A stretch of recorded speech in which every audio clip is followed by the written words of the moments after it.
Watch దానికి మనం charging పెట్టుకుంటేనే కదా ఛార్జ్ అయ్యేది. అలా సోలార్ మీద పెట్టుకోవచ్చు. నీ పేరేంటమ్మా? నర్మదా. నా ఫాదరు వాళ్ళ తమ్ముడికి 10th క్లాస్ పాస్ అయ్యాడని ఒక వాచ్ ప్రజెంట్ ఇచ్చాడు. అయితే మా నాన్న వాచ్ ఏమో నేను రోజు కీ ఇవ్వాలి. అయితే మా నాన్న తమ్ముడికి కొన్న వాచ్ ఏమో ఆటోమేటిక్ వాచ్, దానికి కీ ఇవ్వక్కర్లేదు.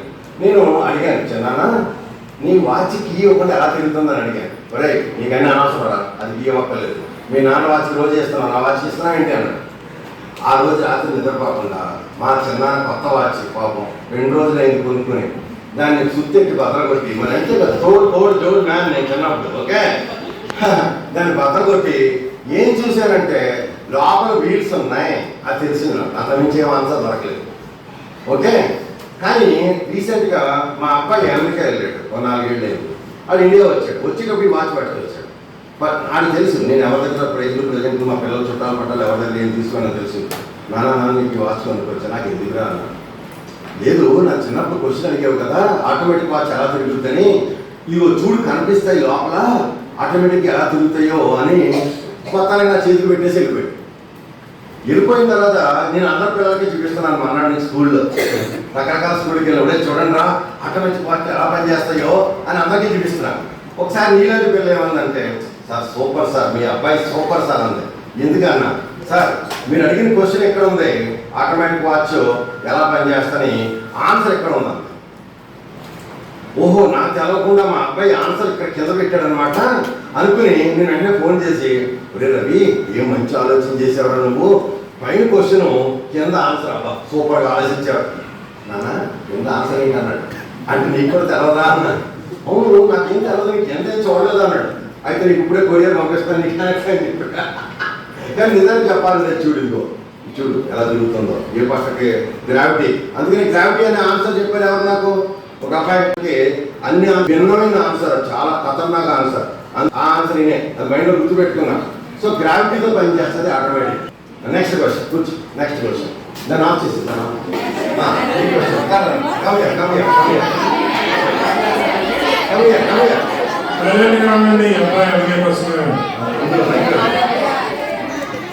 సోలార్ ప్యానల్ వచ్చేసారు కదా రైనీ సీజన్ లో ఎండ రాదు కదా. ఓ రైనీ సీజన్ లో మరి నీకు క్లాస్ లో ఏమన్నావు, లైట్ గా అంటే నీకు ఎప్పుడు చీకటి ఉంటుందా, కాంతికేయడం రాదా?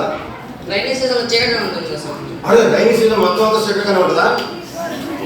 అసలంటే కొంత వెళ్తురు వస్తుంది కదా, అప్పుడు ఎంతో కొంత తయారు చేస్తుంది. ఓకే, కానీ ఫుల్ సన్నీ డేలో ఉన్నంత కాకపోయినా ఎంతో కొంత వస్తుంది. అలా కూడా మనం ఏం చేస్తామంటే, ఇప్పుడు సపోజ్ కాశ్మీర్లో మనకు ఉన్నంత ఎండ ఉంటుంది, అందుకని ఏం చేస్తాం, వాళ్ళ ఇంట్లో అవసరం అక్కడ 1 కిలోవాట్ ఉంటే సిస్టమ్ 2 కిలోవాట్ పెడతాం. ఇక్కడ మనం ఏం చేస్తాం, మనకి 365 డేస్లో 340 డేస్ ఫుల్ సన్ ఉంటుంది మనకి. అందుకని మనం ఏం చేస్తాం, మన అవసరం ఎంత ఉందో అంత పెట్టుకుంటాం, డబ్బులు ఎందుకు ఎక్స్ట్రా వేస్తాం. సరే ఓకే ఫైన్. నెక్స్ట్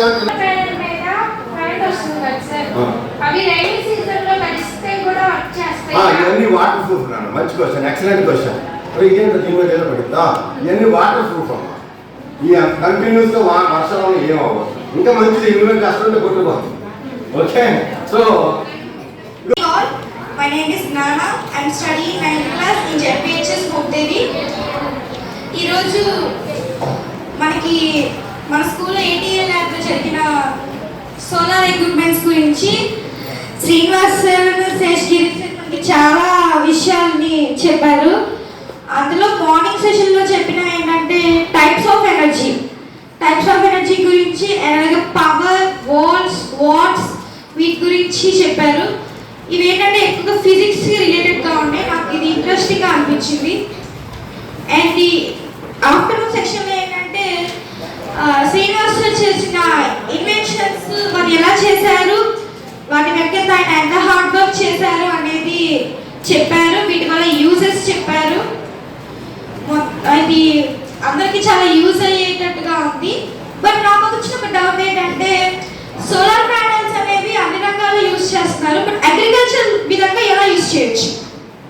అగ్రికల్చర్లో చాలా పర్పసెస్ యూజ్ చేస్తారు. ఈవెన్ అగ్రికల్చర్ వాటర్ పంప్స్ ఉంటాయి కదా, అది ఆల్రెడీ మన మణిదీప్ దగ్గర వాళ్ళ ఇంట్లో వాటర్ పంప్, వాటర్ అంతా నర్సరీలకి అందరికి దానికి వాళ్ళ అగ్రికల్చర్ సోలార్ వాటర్ పంపే వాడుతున్నారు వాళ్ళు. అది అన్ని పొలాల్లోనూ వాడుతున్నారు. ఓకే, చాలా బాగా పనిచేస్తున్నాయి. సో అది చాలా ఈజీ. లేకపోతే ఎలక్ట్రిసిటీ మనకి వస్తుందో రాదో, ఎప్పుడు వస్తుందో, ఎప్పుడు ఎన్ని ప్రాబ్లం. ఇప్పుడు అలా లేదు, వాళ్ళంతా వాడుతూ ఉంటాయి సన్మానం సేపు. సో ఎలక్ట్రిసిటీ డిపార్ట్మెంట్కి ట్రబుల్ లేకుండా. సో ఫ్రీ ఎనర్జీ బయట డిపార్ట్మెంట్ నుంచి ఎందుకు, ఇదే వచ్చేస్తుంది పొలాల్లో. కొన్ని చోట్ల ఎలక్ట్రిసిటీ ఫెయిల్ అయిపోతే పంటలు పాడైపోతాయి. ఇది అలా లేదు కదా, ఎప్పుడు కావాలో అప్పుడు పంటలకు నీళ్ళు ఇచ్చేస్తాం. ఎంత ఎక్కువ సార్లు వస్తే వాటర్ వచ్చేస్తుంది. Okay, so that's very much. Next come here. నేను 9th క్లాస్ చదువుతున్నాను. ఈరోజు జరిగిన అటల్ టింకరింగ్ ప్రోగ్రాంలో శ్రీనివాసరావు సార్ గారు, శాస్త్రి సార్ గారు మనకు చాలా విషయాలు చెప్పారు. అందులో శ్రీనివాసరావు సార్ గారు చెప్పిన ఫిజిక్స్ రిలేటెడ్వి నాకు కొన్ని తెలియవు, ఆయన చెప్పడం ద్వారా కొన్ని తెలుసుకున్నాను. ఇంకా సార్ టైప్స్ ఆఫ్ ఎనర్జీస్ గురించి, వాటిని ఏ పర్పస్ మీద ఏది సోలార్ ఎనర్జీ అనేది మనం పనిచేయడానికి ఏమైనా వెయిట్స్ ఎత్తడానికి యూజ్ చేస్తారు. సోలార్ ఎనర్జీ అనేది సన్ నుంచి లైట్ తీసుకుని దాన్ని కెమికల్ ఎనర్జీని కన్వర్టింగ్ చేస్తూ సోలార్ ప్యానల్ ద్వారా సోలార్ ఎనర్జీగా కన్వర్ట్ చేశారు. నాకు శ్రీనివాసరావు సార్ చూపించినన్ని చాలా బాగా తెలుసుకున్నాను. సో ఎక్కువ శాతం చాలా మందికి చాలా యూజ్ అవుతుంది. ఎందుకంటే కొన్ని చోట్ల విద్యుత్ సదుపాయం లేని చోట ఎండ ఎక్కువ ఉంటే మనం అలాంటి ప్లేసెస్కి వెళ్ళినప్పుడు మనం చేస్తూనే పక్కన వాళ్ళకి చెప్పి వాళ్ళకి కూడా నేర్పించవచ్చు. ఇలా సార్ చెప్పిన వాటి ద్వారా నేను చాలా ఇన్స్పైర్ అయ్యాను. Thank you sir.